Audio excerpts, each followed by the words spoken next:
Yep, that's me. You're probably wondering how I ended up in this situation. Well, good. This video is all about how to get in this situation. It's exactly where I wanted to be.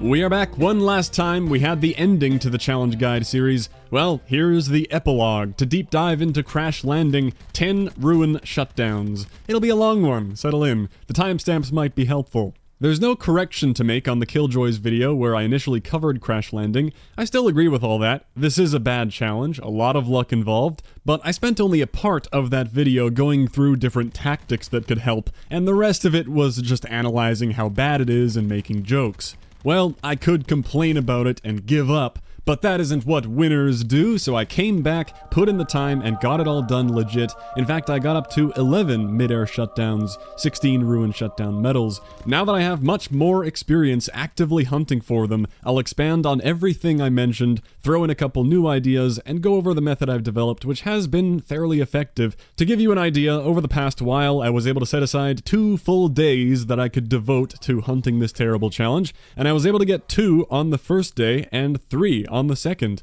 Plenty of pain in between those, but it is possible. If you're laser focused on putting yourself in the right situations all the time, go figure, you can increase your odds quite a bit. I'll also try to touch on all of the non-stop advice that has been thrown my way in comments and messages. Like I've said before, I appreciate people wanting to help, but a lot of it is very subjective or redundant, something I already said or something I disagree with, but there was at least one new great idea I wanted to highlight. The first thing I'll mention is an important change in a recent game update. The challenge has been made easier in exactly the way I was asking for. I don't know if it had anything to do with me, but people did show me their interactions talking with support and linking that part of my video. You may remember I went over the discrepancy between Ruin Shutdown medals and the actual Crash Landing challenge. The game used to display shutdown medals separately for every specialist, even though they weren't labeled, but as of a couple game updates ago, they were all lumped together. Back when you could see them, I had 11 Ruin Shutdown medals, but only 6 on the challenge. So today, that's why I said I would have 16 Ruin Shutdown medals, with 11 that would have counted for the challenge. The reason for that discrepancy, as I touched on in the Prestige recap video, is because you can get a Ruin Shutdown medal by killing a Ruin on impact. There is a tiny time frame that will award a Shutdown medal and say Grav Slam Shutdown even after the blast has gone off. Or if you injure a Ruin and he ends up killing himself with the explosion, maybe by hitting a car or a barrel, that will give you the shutdown, but neither of those would have given you challenge progress, even though the kill feed might show your kill before the Grav Slam kill. The challenge was explicitly for mid-air shutdowns. Now, after the update, all Ruin Shutdown medals will count for the challenge, which is very helpful and I think makes more sense. Even though it made everyone freak out initially because the update set their Crash Landing progress to 0, so many people came to me about it, but you just had to play one game and it would correct itself. Similar to how the RC car challenge was initially broken on PC, you had to play one game to get it to update and reflect your medal count. Unfortunately, unlike that time, it looks like they didn't give anyone retroactive challenge progress for previous Ruin Shutdown medals. Your challenge progress should be exactly what it was before the update. Maybe they couldn't, as a result of them combining the shutdowns into one stack a few weeks ago. So that sucks, but at least the challenge will be better going forward. Although remember, the time frame for the shutdown medal after the slam is tiny, so that part doesn't help very much. Even half a second after the slam and it won't count. Don't be fooled if your character says something like, "Crash Slam denied." Yeah, firebreak, buddy. Not even close. But the assisted suicide part is very helpful. There's a reason most people had more shutdown medals than Crash Landing progress. And the best part of this change is I have seen a few clips people sent me where they did shut down a Ruin before impact and got the medal, and it still did not count. I can only assume because he was somewhat close to the ground, and there was some kind of server desync that considered him to be grounded, even though the slam didn't actually go off yet, and so the challenge for midair ignored it. I have no idea, really, but very frustrating. So tracking the challenge based on the medal should alleviate that too. Of course, they would change it immediately after I got it done the hard way. I knew that would happen, but it's alright, I'll live. I'm glad they made the change. With that cleared up, let's dive into hunting for them. First, let's pick the ideal game mode, something I did go over in the Killjoys video. Do you want hardcore or nah? Do you want to camp on B-Dom, in hard points, control points? I'll explain my top pick and then I'll go through everything else. My top choice is Safeguard, hands down. There is one single objective on the map that I would argue does a better job at attracting a Grav Slam than any other objective, because not only can you clear the people escorting it, you also damage the bot itself. And like I was talking about in the previous challenge video, I find people actually play the objective in Safeguard more often. Stuff like Hardpoint and Dom have 100 score per kill, so people may want to play those modes to build up their score streaks and ignore the objective. In my experience, people crowding around the robot is more common than people all piling into a hardpoint, and especially at the beginning and ends of Safeguard rounds, it gets very busy around that bot, and it makes for a very likely Grav Slam window. That's what I like so much about Safeguard. Not only can you predict the location of the Grav Slam, but you can get very good at predicting the timing as well, which is very important. You need to be in the right place at the right time. With only one of those correct, you get nothing. And this is maybe somewhat subjective, but I also find Ruin is more commonly picked in Safeguard than something like TDM. The grapple is great to get back in the action in any mode, but in Safeguard it gives an especially good Grav Slam target, which makes Ruin a good pick. I'll have more to say about Safeguard strategy, but to mention all the other modes, because I know there will be comments from people with different favorites. Hardpoint is the other mode with only one objective on the map at a time. A full hardpoint is a great incentive to Grav Slam, but there are many things I don't like. One, if your team isn't good at moving with the rotations and playing the objective, you may never hold the hardpoint enough for it to make a good Grav Slam bait, leading to a lot of wasted time. It just isn't as consistent. And a big one for me, hardpoints are often indoors and can include corners and cover and have many entrances, and spawns aren't as predictable as in Safeguard. The Ruin could come from any direction at any time. It can be very difficult to know where to be looking and when to be ready for the shutdown attempt. Hardpoint isn't terrible, but I do prefer Safeguard, where the spawns are more predictable and you have those specific time windows at the beginning and end of the rounds where you can often be very sure the slam is coming. Control is okay. I suppose it's easier to predict the direction the Ruin will come from. Otherwise, it's like Hardpoint, except there are 2 points, which is like cutting your odds in half, and the limited lives can slow down gameplay a bit. Well then, how about Chaos Control? That was a limited time mode a while ago, and Chaos Dom, Chaos modes in general, where it's 6v6 and you can have 2 of each specialist. I've had people say to do that, so you can have 2 enemy Ruins, but that isn't how it works. Yeah, you could get lucky and have 2 Ruins on the enemy team, and if Ruin was the most overpowered pick, then I suppose that would be likely. But I wouldn't say he is, so it's also possible that people pick double Ajax and double Prophet and completely ignore Ruin. You're not actually improving the odds of there being enemy Ruins, and if you think Ruin is an underpowered pick, then your odds are actually much worse. Having it be 6v6 does help a little, and I'm sure there's some nuance to the probability without replacement calculations. It might be a little better overall, and if there were Chaos Safeguard, I'd recommend it, but I would still take Safeguard over any Chaos mode.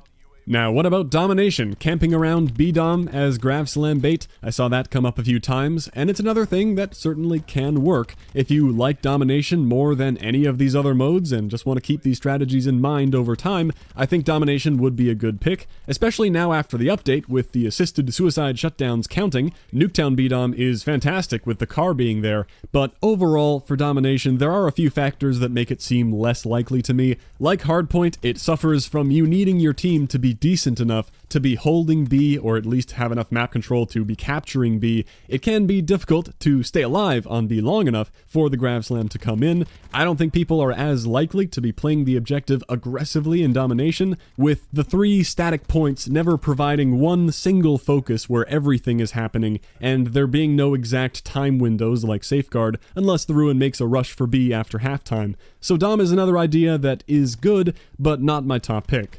Now, I've even seen recommendations for regular old TDM. I've seen comments about just about every game mode, truthfully. If someone happened to get a shutdown in SND, I'm sure I'd get a message telling me to play SND. But for TDM, some of the arguments are mentioning things like the multiple specialist picks, which I covered in the Chaos modes, doesn't really help. Also saying that there are more noobs in TDM that will frequently pick Ruin and use him in a basic way.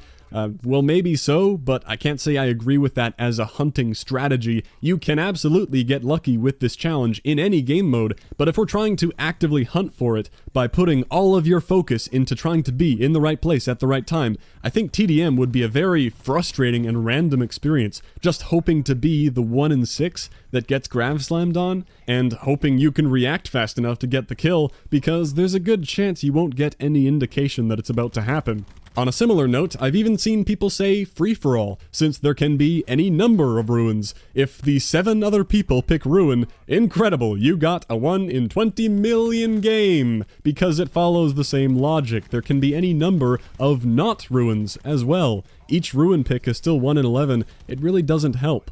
Finally, to re-mention hardcore, people love to recommend it. To give an abridged version of the Killjoys video, of course it is easier to kill a mid-air ruin in hardcore. If you run into one, you have a much better chance of shutting it down. But I strongly believe that does not outweigh the downsides of hardcore. Because of the fact that it's easier to deny, the grav slam kinda sucks in hardcore. I don't see many ruin picks, and when people do pick him for the grapple, I almost always go the entire game without ever hearing a grav slam go off. It's easier to just shoot what's in front of you and not make yourself vulnerable for half a second. And without the HUD reminding you that your weapon is charged, it's easy to forget about it entirely. And there's no hardcore safeguard or hardcore hardpoint to boot, so if you love playing hardcore all the time, yeah, you may get lucky here and there running into someone who grav slams, but I would not recommend it as a hunting method. In core, I like to injure a ruin and juke around, giving him enough time to pull out the slam, but in hardcore, the time to kill is so low, it makes it very frustrating to try that. You just get shot every time. I've played quite a bit of hardcore and never had any luck there. Your experience may likely vary, because that's how luck-based challenges work. Hardcore might also be better with the console sticky aim helping to land shots on mid-air ruins. I have heard many people saying that helped them a ton. It sounds like this challenge is more of a struggle on PC, on top of my bad luck. I hope I did a decent job of covering game modes. Couldn't cover everything, but let's pick Safeguard and move forward with that. How about what your class should look like? What type of weapon do we want to try to shut down a ruin? There are a few schools of thought here, and there is no one perfect weapon, so again, I'll start with my favorite method that I landed on after trying a bunch of things, then go through all the other ideas. I found I did best with any good hipfire, high DPS weapon, like a laser sight SMG or a Hades crossbar, where I would try to injure a ruin and then be ready to go for the gun butt melee if he gets close enough. Other than that, the most common idea I see repeated is to just use a melee weapon, straight up combat knife or equivalent, and I can see why. I mentioned melee weapons the last time as well. The melee lock-on to a mid-air ruin is very powerful, and I'm sure tons of you may have gotten a lucky shutdown or several while running around with a knife. It's very good, but I found it limiting in many situations. Like when a ruin is grappling in above your head, it would be really nice to be able to shoot him to weaken him, and either keep shooting to maybe get the kill, or go for the gun melee. As I said, all you need is one shot on to make your regular melee a kill, so I don't feel like limiting yourself to a melee weapon is that helpful. And in general, when you're running around with a melee weapon, the way people react to that in my world is to back up and shoot, never to get close and go for the Hail Mary grav slam. You need an inexperienced ruin for that to work. Personally, I would never grav slam a melee guy running towards me, because I know there's a good chance I'll get stabbed, and that would be very frustrating. I like to have a gun to be able to shoot the ruin a couple times, and then stop, to hopefully make him feel like he's in danger, but safe enough to grav slam without being denied. But that's a whole lot of theory crafting, not everyone's gonna react the same way, so you might think maybe a Vapor Bayonet or Strife Stiletto Knife would be the best of both worlds. Personally, I don't think it's necessary. I have never been in a situation where I meleeed a mid-air ruin and got a hit marker because he was at full health, and thought, damn, if only I had that attachment.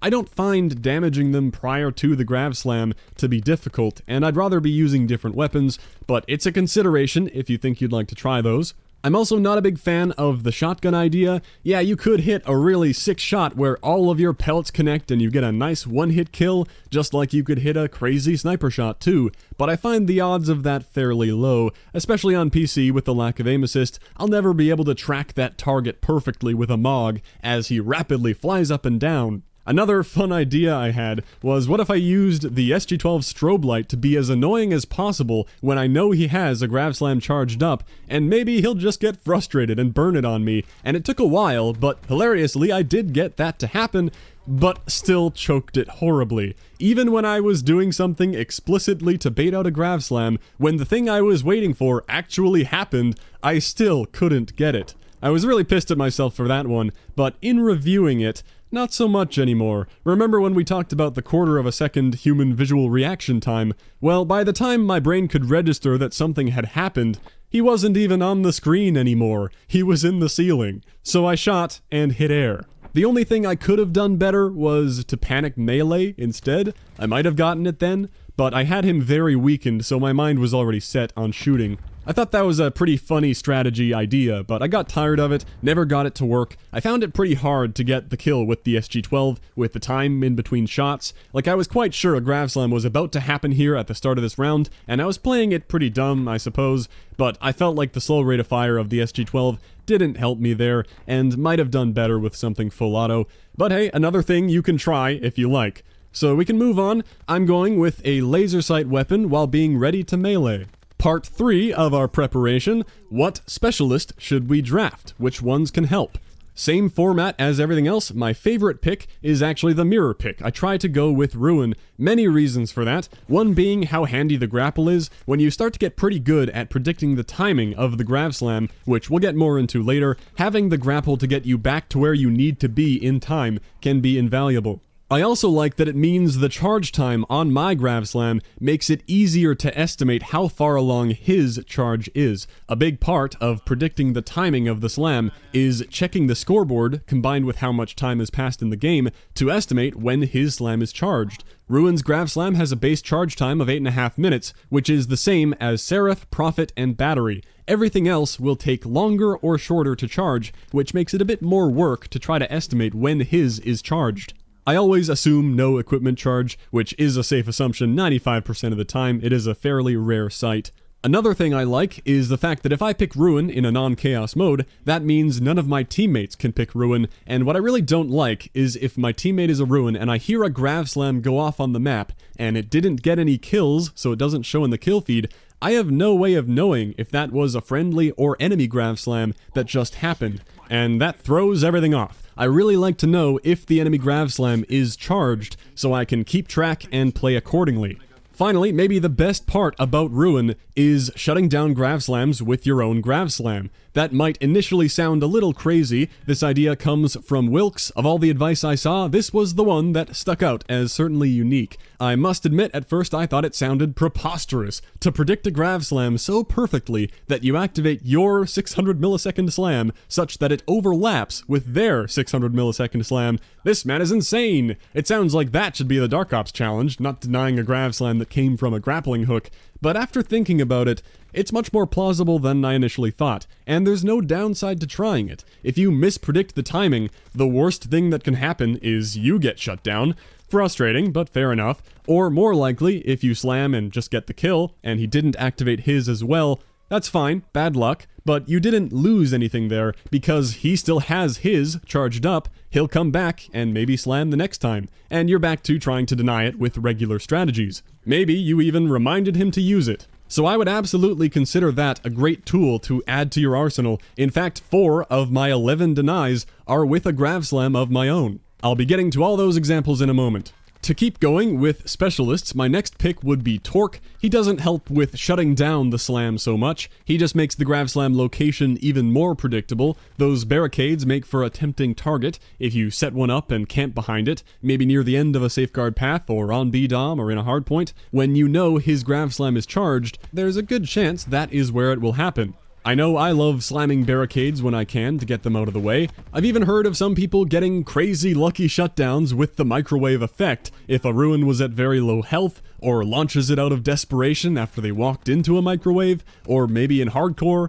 I would not count on that happening. I've used a lot of Torque and never got one that way, and it's even less likely now with Zero, but it can act as decent bait.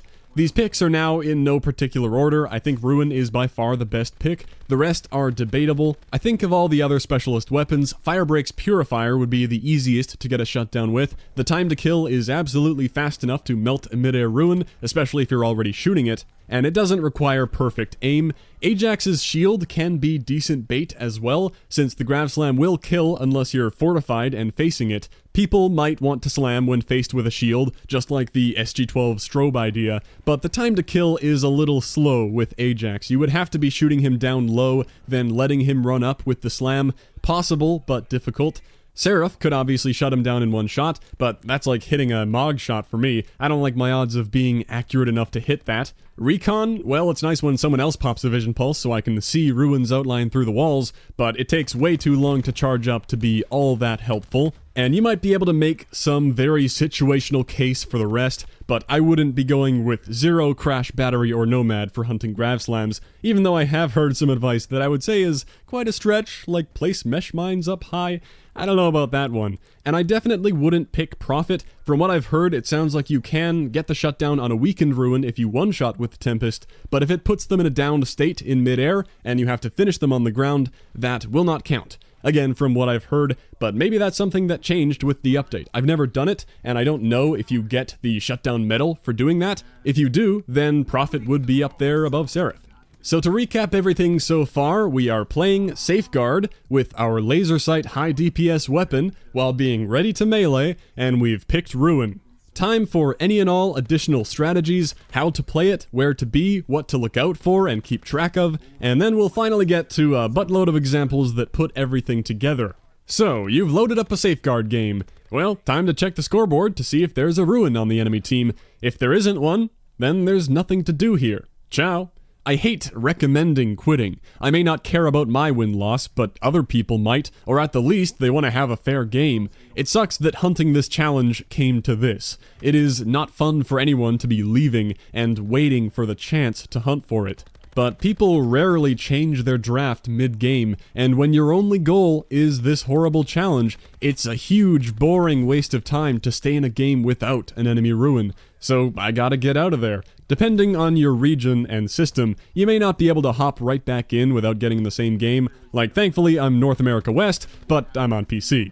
There may only be a few Safeguard games running for me at a time. So if you have another challenge to alternate working on, that might be a good idea. That's why I was saving my S&D and heist wins. Whenever I had to leave a Safeguard game, I'd go play a quick game of that, then jump back to Safeguard. Thankfully, like I said before, Ruin seems to be a fairly popular pick in Safeguard, so instead of being a coin flip, it seems more like 3/4 of the time there will be a Ruin. The exception to quitting is when I know there's a Ruin main in the lobby. That feels dumb to say in CoD, like it implies there's any skill to mastering the abilities of a specialist. But that aside, Ruin mains, for lack of a better term, do exist. I started to learn a few names that picked Ruin every time without fail, and were maybe in a party so they were often on the enemy team, and I would do my best to stay in that lobby for as long as they did. So now, assuming you're in a game with a Ruin, now you want to learn his name, watch the kill feed, pay attention to the skulls of your teammates dying whenever he gets a kill, learn what gun he's using and what it sounds like so you can know where and when he's shooting.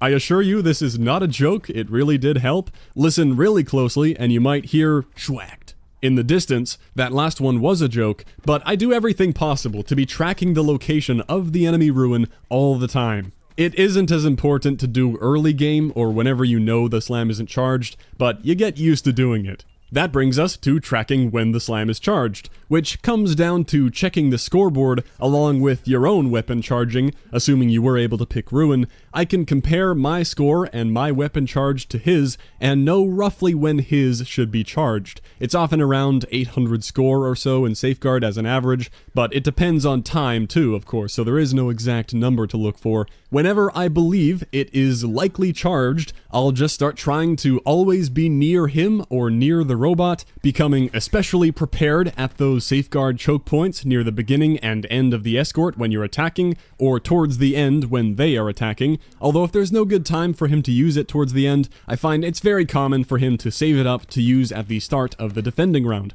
So be extra ready when you're escorting that bot in the next round. Be listening for that grappling hook, very common for that to be comboed into the slam. I think I've talked long enough without going through some examples. I think that'll be better to show what I'm talking about. I have a ridiculous amount of gameplay I recorded. I'll pick a few to break down in roughly chronological order to go over what I did while hunting for shutdowns, and of course, showing all the times where I actually got one. I did manage to record every shutdown except my first 2 out of 10 because that was when I wasn't paying any attention to the challenge and I have no idea when they happened. My third one I showed in the Killjoys video, this right here. Pure luck that the guy I was shooting thought that was a good time to desperation grav slam. Nothing much to learn from that example. A big part of the hunting was just about waiting for when I knew the slam was charged, and then going up to the ruin and letting him kill me most of the time. I found if he was running around with melee though, that doesn't go very well. He's just gonna stab you. Some games there'd be a ruin with a melee class, just using it for the grapple, and never even pulling out the slam the entire game.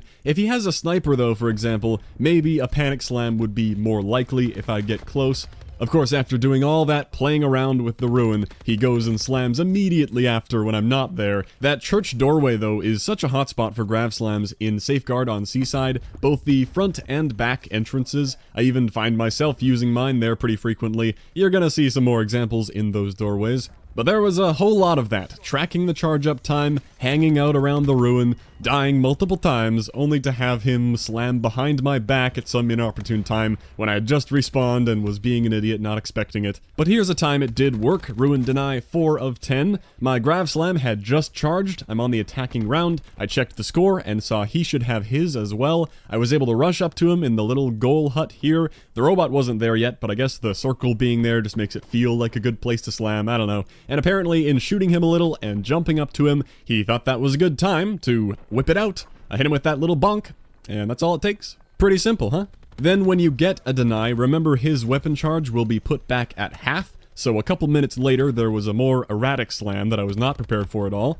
I stayed in that lobby for a while though because this guy always picked ruin. Another idea I had was instead of rushing the ruin specifically, when I know it's charged I could try buddying up with a teammate to make for a more appealing target. So when an Ajax teammate pulled out a shield, I ran around with him everywhere hoping the ruin would see a shield and another player and think that was a great slam opportunity. Unfortunately, when we ran into him he was killed too quickly, but I like the idea of staying with your teammates. Of course, they're going to be more likely to slam a group of people rather than panic slam only you. I even sometimes shot a little bit when escorting the robot or when other people were shooting near me, so I wasn't being an asshole and giving away someone's stealthy position, but I was adding my red dot to the map to make it look busier. It made for good lure, but the slam isn't always going to come from a place that I'm ready to deny it. Back to that other game, he never slammed in that first round, so I was very sure it was coming at the start of the next round. I was looking everywhere, killing anyone who was not a ruin, but I died at exactly the wrong time, and I knew it. I desperately needed to get back to the bot in that doorway, but alas, even with the grapple, it was too late. Can predict the timing, but cannot always be there. Being indoors is generally not a good idea because of all the corners, you can't see him coming and prepare. I thought I was doing a good job here, being near doorways, around the bot, making noise, even camping with a barricade in here, but it came from the direction I was not ready for, and I had no real chance of getting that one from where I was. Funny clip here that illustrates one difficulty I had with melee. Often if you collide with him, either after grappling or during the slam, you can get bounced back a fair amount and out of melee range, and that is not ideal. Here's a depressing time. I knew his was charged, I was tracking him down ruthlessly, but even then I was not prepared to flick in his direction. I expected the slam to happen towards me, I guess, but it went the other way. Unfortunate. This I couldn't not show. I was messing around with this guy forever, gave him all of the time in the world. A cluster came, so I had to give up on that. I came back again, though. I don't know what he was doing. He's a prestige. Stop walking away from me. What is this? Was he letting his little brother play? Get out of here, battery. Just activate your damn grav slam, dude. How hard can it be? Yeah, this is still going. We're not done yet. Somehow I haven't died. Here, look, this is how you do it. Jesus Christ. I gave him a great opportunity there, too. I pulled that on 23 health. This is my luck. These are the people I run into. And you wonder why the challenge took so long. Well, I should get to another successful example, or we'll be here all day. Here's 5 out of 10, a very lucky one I got thanks to the time to kill of Wildfire. I happened to be blowing through all the tactical kits challenges at the time. This was towards the end of a safeguard round. The robot is here, there's a barricade, there's a group of people. I knew his was charged. This is high alert DEFCON 1 right here, and in spraying at that ruin, he just happened to activate it. That part was all luck. But there was a lot that went in to knowing I should be there, alive at that time, and making sure I was, so not as pure blind luck as my third one was, but pretty similar. For every example like that, there's a dozen where I knew the timing, but couldn't make it there. This Viper guy I got very used to. He always picked Ruin and predictably slammed every time our robot was almost near the goal, and I was never able to stay alive there long enough. Here I was, even showing with my little head shakes. I knew it was about to go down, and I was not going to make it there in time. In this one, I got to witness a teammate get a deny. Congrats, 1 in 8 billion. But the point to make here is this door is another Safeguard Grav Slam hotspot. Same with the big door that the robot walks through on the other side of that building. It's just like the church on Seaside. People love Grav Slamming into or out of buildings, especially along the robot path. Several times I have been 100% confident that a Ruin will be coming to Grav Slam here at the start of a round because they saved it in the previous round, and they do every time, but sometimes I'm not looking in the right direction. Maybe wearing a headset would have helped there, because there was a grapple noise I could have picked up on to know he was flanking around that side. I could have very possibly gotten that one if I was watching that way. Another thing I want to show is very clear Grav Slam behavior. If you don't want to be keeping track of score to know when the slam is charged, you should at least be able to recognize some key signs that they're trying to use their Grav Slam, like when instead of stopping and shooting at you, they grapple towards you. That is not something they would ever do unless they have a combat knife or are trying to use their Grav Slam. So you can see I was sad there. I know I screwed up. That was a Grav Slam about to happen, but I got spooked by the grapple and shot too early, and sure enough, he was trying to use it. As soon as he got back to that spot again, there it went, but I couldn't be there in time. Same thing goes with a Ruin aggressively running towards you instead of shooting. Just from that bit of him running around the corner at full speed, not stopping to bring up his gun, that felt unusual. Clearly he's trying to look for a good time to use the slam, and yep, in the very next life he does the same thing, sprinting around that corner at full speed, and I made sure to be there, but I fuck it up again. Didn't kill him in time, and that was not close enough to melee. Another example of why I ended up dropping the SG-12 idea. But remember, that was another assisted suicide where I got the shutdown medal because he died to the explosive barrel there. After the recent update, that would have counted. Firing range is a great map for Safeguard because of those barrels along the robot path. There's one at the very beginning and a few at the end. Just to be clear though, getting an EKIA Grav Slam deny will not get you anything, no medal or credit for that, it's only the person who lands the final shot. Time for some more successful denies, number 6 coming up. Finally, when I started to get serious about shutting down Grav Slams with my own Grav Slam, so I'm excited to look at these. They all look incredibly fluky, and they really come down to tapping into the force and going off a gut feeling that comes from all the experience you have hunting for it so far, to just have that intuition that this is a time and place he would Grav Slam. In this example, it is towards the end of a Safeguard round, at a church entrance. I know this is a hotspot for Grav Slams. I know his is charged up. I see him running in, I weaken him a little, and he does this thing where he runs off to the side instead of stopping and shooting at me. So he's clearly up to something. I decide this is the time. I'm low on health, but it's now or never. If I get it off and he doesn't slam, this looks like 3 kills anyway. Thankfully, he does actually pull out his Grav Slam as well, as expected, shortly after I did, and that's another shutdown in the books. It was even play of the game, and I shut down a battery at the same time. The downside of this method, as we covered, is you might get shut down yourself. Feels bad. This one was nearly timed correctly. In fact, I believe I did pull mine first, but I was above him in the air, he was on the ground, so he hit the ground before me. Mission failed, we'll get him next time. Here's deny number 7, another one using the Grav Slam. This guy was fairly new to the game, and everyone says it's great when noobs pick Ruin. They use it badly, and it's easier to deny. Well, I disagree. Every time I'm up against a low-level Ruin, they use it much more unpredictably, or even forget about it entirely. Here's a really funny example where I knew it was charged. We were at a church entrance with the bot. I see the ruin coming and just try to time it in my head, launch that Grav Slam at what I think is a good moment to predict him coming out the door, and based on the sound, I did exactly that. Perfectly predicted. But where was it? What the hell happened there? He didn't get any kills. Turns out he went up the stairs inside and pulled his slam in there. Maybe he was confusing the Grav Slam with the reactor core, thinking it goes through walls.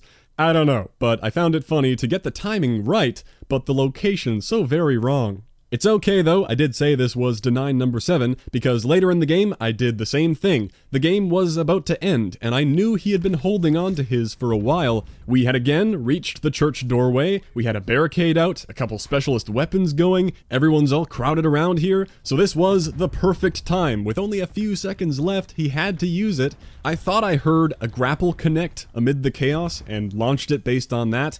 And hey, what do you know, that's him right there, activating his Grav Slam as well, slightly above me. I live their barricade radiation on 4 HP and get that deny. And it came from a grapple, so there's the Dark Ops challenge complete as well. Imagine if that challenge was for denying a Grav Slam that came from a grapple with a Grav Slam of your own. I think I'd be in a much more exclusive club with that calling card. But as it is, a lot of Grav Slams come from grapples anyway, so it isn't that uncommon to get that as one of your 10 denies. But it's all luck whether they grapple or not. You may or may not have been lucky. Keep in mind, for every properly timed slam, there are 3 or 4 times I pulled it too early. Here I was, checking the score, next to people, next to the goal, next to a barricade, and here he comes, but he was clearly trying to get a little closer to the crowd of people before pulling it, so I didn't get that one. Here's another time he saved it for the next round, so I know it's coming right at the door here, just like Payload, just like Seaside, it happens every time, but I pushed in too far, and I saw him on his way to do that,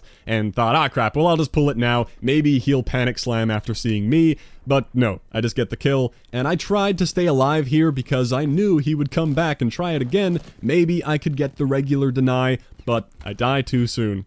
Hey look, there it goes, what do you know? And other times, despite me thinking I made a good prediction, well, this guy just never used his slam for the entire game. Another one of those.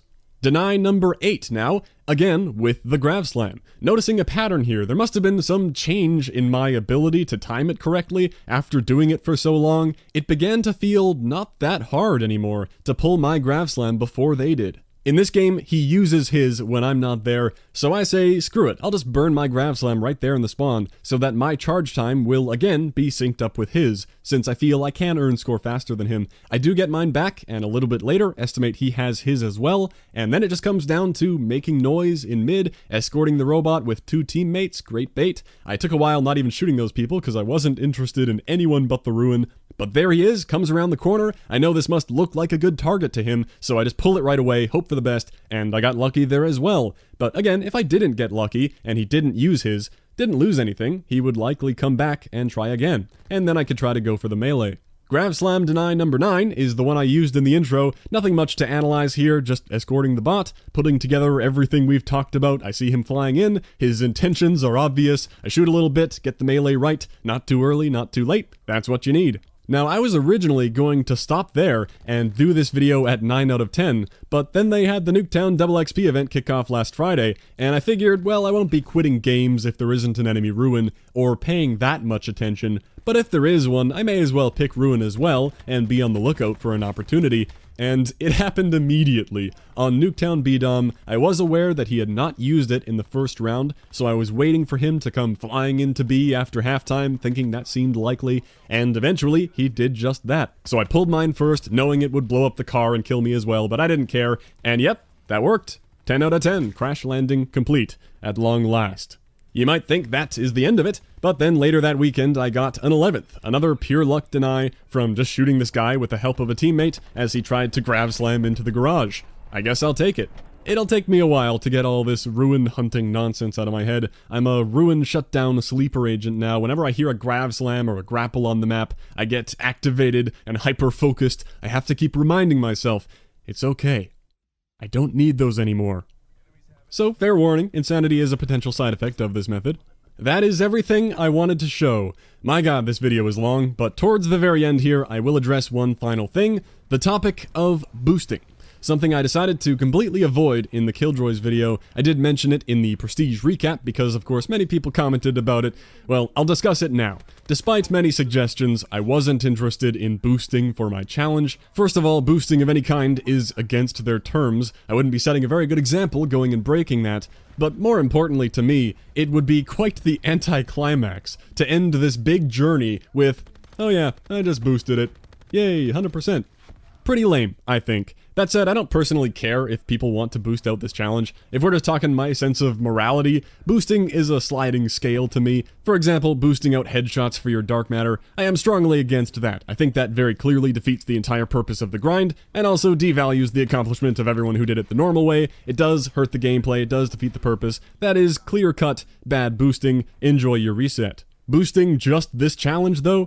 I don't care if you do that. I don't think you can defeat the purpose of this challenge because I don't think there is a purpose to be defeated. Despite everything I've showed that can help you hunt for it, almost somewhat reliably, when part of the strategy is leaving games, you messed up. This is a bad luck-based challenge that isn't reasonable to expect people to hunt for to such an extent that I wholeheartedly believe it should not exist. So if you boost it out in protest of how dumb it is, well, that's up to you.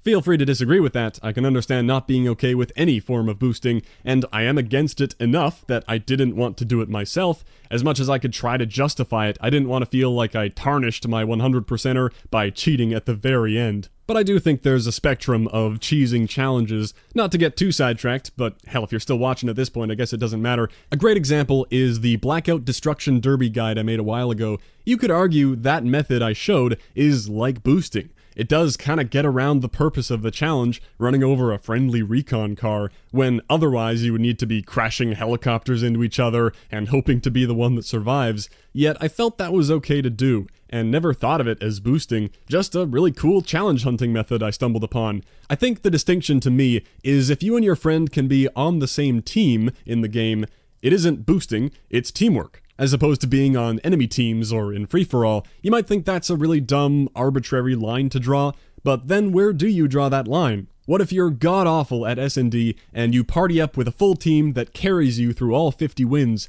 Is that boosting the challenge? No, I think everyone would agree you're just partying up to win games, nothing wrong with that. Then there's something more in the middle, like what about the care package marker direct impact bait taken method I shared a while ago? Well, that wouldn't be boosting, you aren't collaborating, but it is abusing what is pretty clearly a glitch to get around a tough luck-based challenge. Is that considered okay? So if you wanted my take on boosting this challenge, I figured I'd throw it in at the end here. I don't really care if people want to do it, but I was not interested personally. I'm glad to have done it the proper way.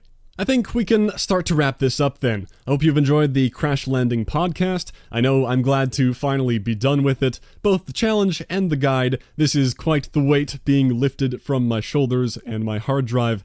Crash Landing even infiltrated my subconscious. Back when I was hunting for them, I had two separate realistic dreams about hunting for ruin shutdowns, typically where I got one or several, and then woke up and slowly came to realize I didn't actually get those. I'm still at 3 out of 10, or 5 out of 10.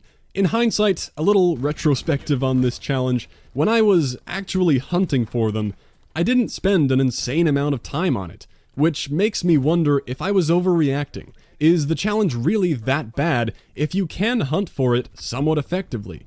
But yeah, I'm still gonna say it is really bad for it to be so luck-based that I think a majority of people just get it done through natural gameplay, but some people have such a huge struggle with it, it doesn't make it feel very rewarding to have earned it the way I had to. And like I was just saying, when you consider the hunting methods are things like quitting games and letting yourself get killed for hours and hours, clearly not a good challenge. Best of luck in your hunt for Crash Landing if you still have it ahead of you. Of course, you can pick and choose what elements of this guide you want to try, depending on what sounds bearable and how quickly you need to get it done. At least the update with the medal tracking should make it a bit easier and more consistent. But still not going to be a great time if you don't have luck on your side. Thanks for watching. I'll catch you next time.